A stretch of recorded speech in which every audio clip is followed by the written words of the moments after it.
Welcome to the Sports 7 video series. Today we have Sam with us instead of Joel. He's our basketball analyst for Sports 7. Writes a lot of blogs. Welcome. Thank you. So, why don't you, we're going to open up the show with some breaking news today with the Aaron Hernandez arrest in New England. Tell us a little bit about that, Sam. Well, what we know now, he's a suspect, but the police haven't said if he is the prime suspect yet. He just got arrested, as you heard, and he actually has a court appearance later today, a couple hours from now. And from that court appearance, we should know exactly what they arrested him for. Right now, we don't know what the warrant for his arrest is. If it's, I've heard things from all the way from just suspect of murder to obstructing evidence, because we heard earlier that he actually destroyed a surveillance camera and his cell phone about the day after all this went down, which is obviously pretty suspicious. But for right now, we don't know a whole lot. The Patriots did just release him, which you can't really think too much about that, but that could mean they know something we don't. Yeah, this case is a little odd. Most of the times when sports players are in legal trouble, we know just about everything from media. Right now, we're clueless. I mean, we know almost nothing. All we know is there was a murder, and he may or may not be connected. Yeah, this just doesn't bode too well for the NFL. I think it's 29 players have been arrested so far since the Super Bowl, which is way too many. It just needs to be cut down. Mm-hmm. All right, so our next bit of information we're going to talk about the NBA draft a little bit. Mm-hmm. So right now the Cavaliers have the first overall selection. There has been some trade rumors that the Cavs will trade it, but I don't think that's very likely. They need the young talent to go around Kyrie Irving. Yeah. So who do you think they're going to pick? Noel, easily. Yeah. Even though he was injured pretty much all of last year, he's still, in my opinion, the best player on the board. And just my philosophy is top 5 picks, pick the best available. Doesn't matter what position or anything. And with him, he's going to be relatively cheap compared to the other players. He could be a star. And if those possible rumors of maybe LeBron coming back is true, they're going to need as much cap space as possible. And having him start over a veteran or anyone else, for that matter, will probably help them, at least money-wise, in the future. Yeah, Noel does make sense for Cleveland. They do need a big guy down low, someone for Kyrie Irving to pass to. I mean, I just feel like that's the right fit. That he has a superstar talent. If LeBron James does go back to Cleveland, they will have some height, because right now LeBron James doesn't have that height in Cleveland with Chris Bosh. Yeah. So I just think that just fits well. Yeah. Speaking of Chris Bosh, with his lack of production in the playoffs this season, do you think he will be traded? I don't think so. I think it could go either way, but I think the big three will stay together for at least a couple more years. I don't think this is a long-term thing. I think Bosh will be the first one to go if any of the three leave. And I think they'll be the first player they try to shop out, just because his production has been pretty low, but when he's good, he is a playmaker. He can help lead this team, and I just think they're not going to give up on him yet. Yeah, he's just a better player by himself. Hasn't really done too much this season. He just would fit better on a non-superstar team with LeBron James and Dwayne Wade. Yeah. I see what you're saying, and I agree, but I also think that Miami Heat see that they used him a lot to get to these 2 championships. Even though he didn't play well in the playoffs this year, I think they still need someone like him, at least for the regular season. They do, but I feel like they could get someone like him cheaper. Right now, he's making really close to the maximum salary.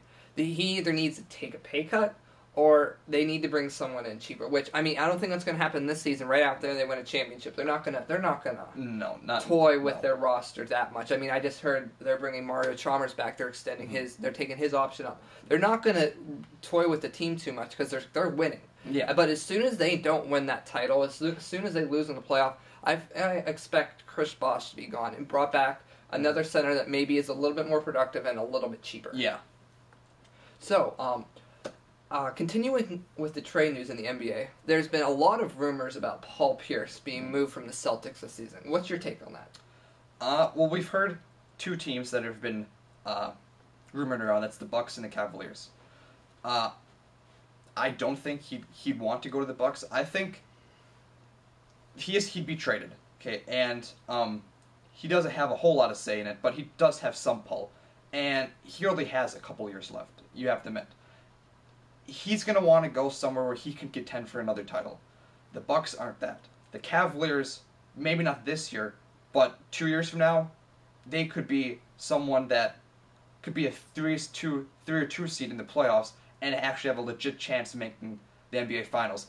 If they draft well this year, Kyrie Irving continues to produce and get even better, and with Noel,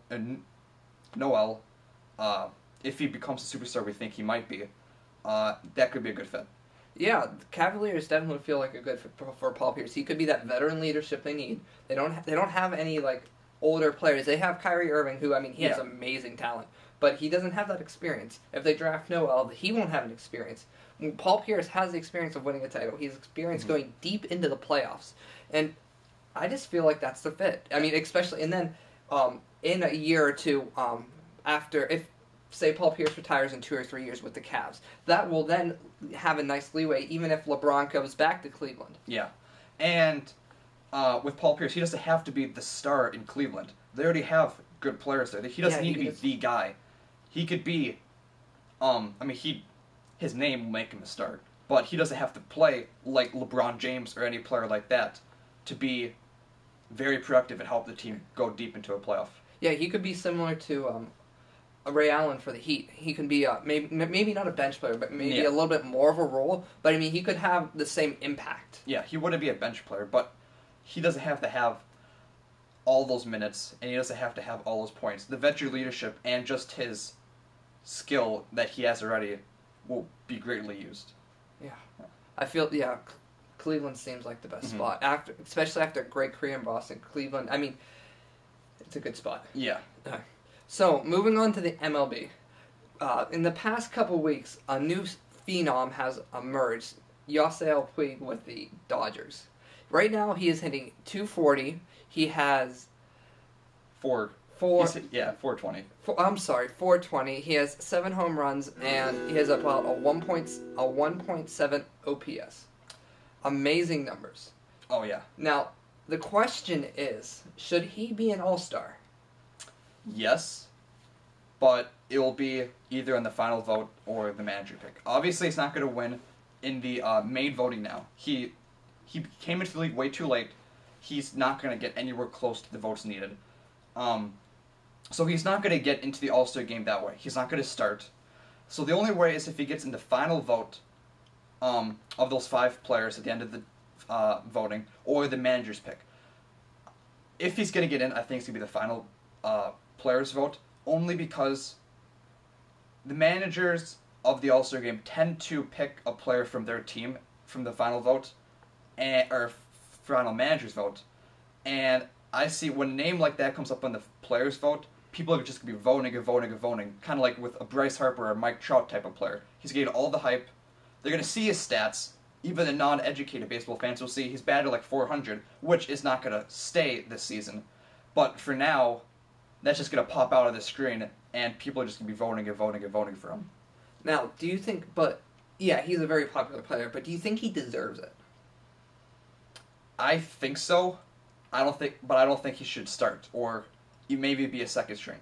He should come in the game late, but the players have produced and deserve to be All-Stars the whole entire year should get the starting positions and the second strings. He should be in the All-Star game, but he should not deserve to be ahead of anyone else. Now, going back to those players that have produced the entire season, Puig has only produced for 2 weeks. 2 or 3, yeah. 2 or 3 weeks.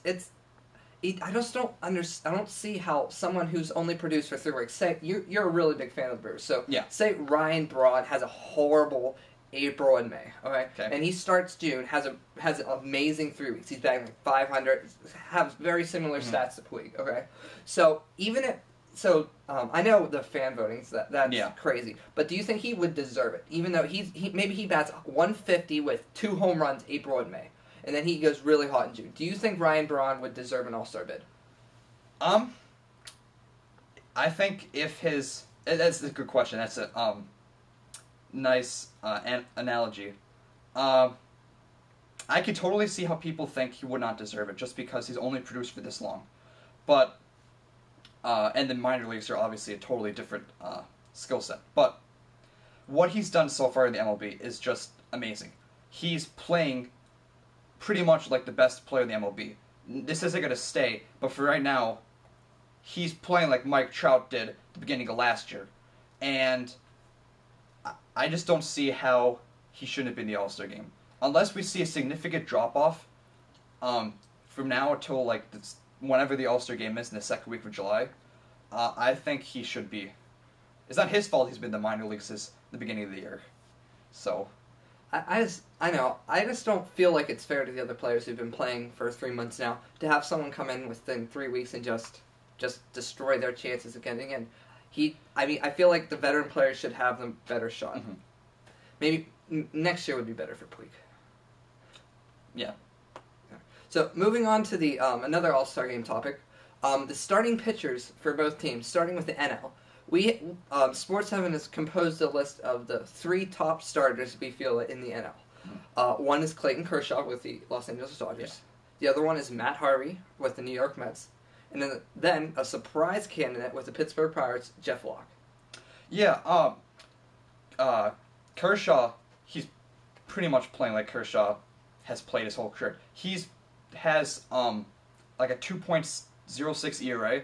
He's playing amazing. Now his record's only I think 5-5, and that's mostly based on just the Dodgers offense.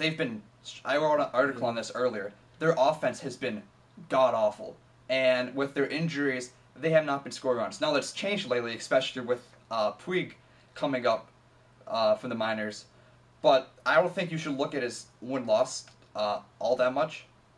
And when it comes to Matt Harvey, I also wrote an article on this earlier. He's been pretty much one of the best pitchers in the major leagues. And I don't think the Mets are going to go to the playoffs, but he has helped lead his Mets to actually maybe be in contention this year. And without him, they pretty much have no shot. Yeah, I see what you're saying. Yeah, Kershaw, he hasn't won in a month. I don't think that's going to play into it all that much. No. I mean, he has the stats. Mike Harvey has the stats. Jeff Locke has the stats. The thing with Matt Harvey is he's kind of like the leader of that team. I mean, Kershaw has the stats. He's not winning. He's not like setting that trend of winning for that Dodgers pitching staff. Matt Harvey, he only has 1 loss this season. He's setting a standard for that pitching staff. He's being the leader on that. Jeff Locke, I mean, he's a great pitcher. He has amazing stats, but he's not the leader. A.J. Burnett is obviously the leader of the Pittsburgh Pirates pitching staff, who is actually hurt right now. Yeah. But I feel like Matt Harvey has had the experience, is having the leadership role on his team, and I just feel like he deserves it. He's earned it. Oh yeah, and even though you'll see a player that young become a leader like he has, but between him and David Wright, those are the two players driving this team. Mm-hmm. Matt Harvey with the pitching and David Wright with pretty much just the overall team and the batting. But he is leading that team, and he deserves it, obviously. They play in a tough division, and what he's done this year is just incredible. He almost had a complete game, or a perfect game, earlier this year. One in the 8th inning with no hits, and the only hit he gave up was an infield hit. Yeah. Yeah, Matt Harvey has definitely been the dominant pitcher. The problem with Jeff Locke also is he doesn't have a big name, and he also walks a lot of pitchers. His WHIP is 1.11. I mean, that's higher than Harvey's, who has a .88, and Kershaw has a .99. That's a lot higher. He does give up a lot of walks. He struggles with control sometimes, but he always manages to pitch out of it. Yeah. It's all about ERA. Yeah. And you'll find pitchers who tend to give up a lot of hits and walks, and even pitchers that give up a lot of home runs. But if you could keep your run total down, it doesn't really matter.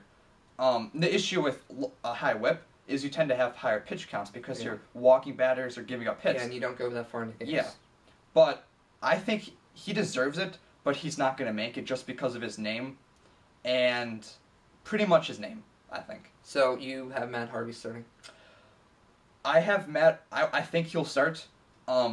Kershaw and Harvey will both make the All-Star game, obviously. But I believe the manager will pick Matt Harvey to start the game. Okay. Especially since the game is in New York. New York. I don't see how he's not going to start that game then. So, with Matt Harvey starting the All-Star games, and he continues the stats throughout the season, do you think, this is obviously very early, do you think Matt Harvey has the capability of winning a Cy Young this year? This year? Yeah, obviously. Easily. It's a long ways to go. There's still more than half the season left. But look at how he is now. He's so young. That's good at bad. It means he could run into troubles, especially when hitters start to learn how to hit against him a little bit better. But he's just going to progress.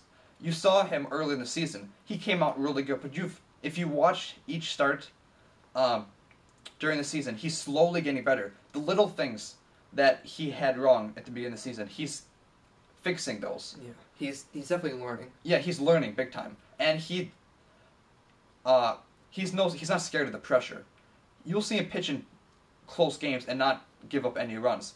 So if this goes down towards the end of the season and the Mets are in contention, I would not see him falling under the pressure. So, okay, so the Mets obviously are not that great this season. No. They're not obvious. I don't think they're going to make a playoff run. If they don't make a playoff run, is Matt Harvey still going to Matt Harvey going to win a Cy Young? I think the only way he wins a Cy Young is if they at least contend close to the end of the season. If they end the season 10, 15 games out of a playoff spot or 500 or whatever, I don't think he will. Unless he has like a 2 ERA like now, which isn't also going to happen. But I think the way he wins is if they at least contend. They don't have to necessarily make the playoffs, but they're going to have to contend. Yeah. Mm-hmm. Interesting. Okay, so going to Matt Harvey, potentially, his mound opponent, we have compiled 3 AL pitchers as well. One is Clay Buchholz, who's actually hurt right now. Felix Hernandez from the Mariners, who's pitching today. And the surprise pick, actually, from Joel, our other Sports Heaven host, who is an insanely huge Yankees fan, Mariano Rivera. So what do you think? What jumps out at you there? I'll go straight to Mariano Rivera just because that's pretty controversial. I don't think there's any chance he wins. Only because I don't think the voters will. You don't vote for that. Though. No, the voters that pick not us, but the Cy Young voters. I don't think they'll vote for a no, I meant for the starter for an All-Star game. Oh. Sorry. We've heard about the rumors how he could start. He said he doesn't want to start. And even if the manager gives him the option, I don't think he will just because he said he doesn't want to start. He'd rather close than start. And when it comes to him, you give him the choice. And it'd be really cool to have him start. But personally, I think it'd be much cooler to have him end the game, even if it's a blowout game. Just finishing the All-Star game in most likely his last season would be pretty special. Alright, so if if Mo does not start the All-Star game, who do you see starting? I see probably Clay Buchholz if he could come back from his injury and pitch like he did. He was, like Harvey, the best pitcher in the AL for so long. Yeah, and he still is extremely good. He had that controversy a little bit ago with the, I don't know if it was pine tar or whatever it was. In Toronto. And he came back that next game after that and didn't pitch great. He pitched okay. And then ever since then, he's been fine. I don't think that's going to have a huge impact on whether or not he'll start. I think he will. And I think he's just the most deserving. And with King Felix, he also is deserving too of it. But he has had some struggles. And you've seen his velocity drop this year. Yeah. And he's running into more troubles. And and just slowly you see him just not pitching as well. He's pitching great. He could still be a Cy Young winner this year, but I don't see how he should deserve or will pitch over Clay Buchholz in the All-Star game. Yeah, Clay Buchholz has been dominating. He has a 1.17 ERA this year. He has Felix Hernandez has a 2.71 ERA. So Buchholz's ERA is one run lower than Felix Hernandez. Yeah. And the ERAs in the AL aren't that great. No. Felix Hernandez has about the third or fourth best ERA.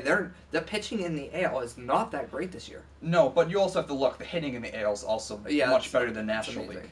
You have the teams like you have the Astros in the AL, but teams like Miami in the National League, and just the offense in general isn't as good, especially with the pitchers. You have the pitchers hitting. That plays some impact in the ERA. Yeah. You see National League teams go over to AL stadiums, and they definitely produce runs more. Exactly. I actually, not to be biased or anything, but I've been watching the Pirates a lot lately in Anaheim, and now they just won again in Seattle last night. Their hitting was amazing. They scored like 3 or 4 more runs per game than they would normally score in the National League. And it was against the Angels, who haven't had the best pitching. Yeah. But it's amazing how much the National League teams are actually getting better when they play the AL. I remember a couple of years ago, the AL teams always crushed the National League and interleague play. Yeah, it's a small sample size, but it also has to do with money. You don't have to pay a lot of money for a DH or just another hitter, unlike the National League. The pitchers are going to be paid the same, but you can put more money into your 8 position players instead of having paying all 9 hitters in the American League, like the Boston Red Sox. You don't have Ortiz making all that money. You could add a couple million here or there to get a player better, or But I kind of like what the Twins did with the DH is how they have their backup catcher Ryan Doumit. Mm-hmm. He's DHing a lot. He's not the best defensively, but he can be a backup catcher. But he's really hitting. They're not paying him all that much. I think they're paying about $3 million a year. They're just finding at bats for him, and it's an easy way to find at bats for him if he's DH. And it's smart too, because you could always double switch him to catcher if something happens. An injury, or you need another like a lefty off the bench or something like that. So what they're doing is just super smart, I think, and it's working. Yeah, the Twins have definitely got some minds up there. Yeah. Okay. So in the AL, going back to the starting pitchers, if Buchholz does not get healthy, do you think King Felix should start the All-Star game? I think yes. I think he's the number 2. With Clay Buchholz,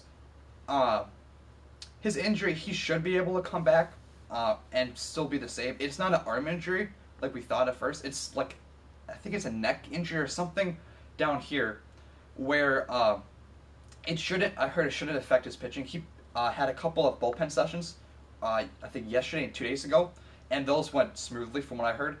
So I don't see any reason why he shouldn't be able to come back and pitch just like he used to. But yeah, if he can't go, I think King Felix should. He's the number 2, I think. All right, that works. Well, thank you very much for tuning into the Sports 7 video series. We thank you, Sam, for making a guest appearance, and hopefully you tune in next week for our show. Thank you very much.